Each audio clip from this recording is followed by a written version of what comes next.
South Korea has reported fewer than 50 new cases of COVID-19 for the first time since infections peaked in late February. But there's a warning not to read too much into the decline.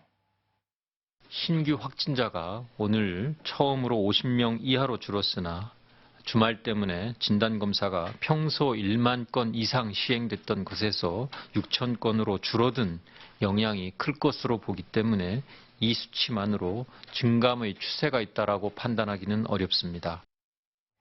The fall in new cases comes amid fresh concerns of virus reactivation.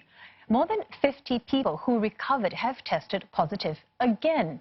Authorities say it's unlikely that they've been reinfected as they tested positive too soon after recovery. Investigations are ongoing.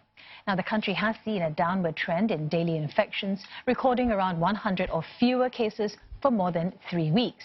But officials urged even greater vigilance, saying a large epidemic could re-emerge at any time as small clusters and imported cases continue to rise.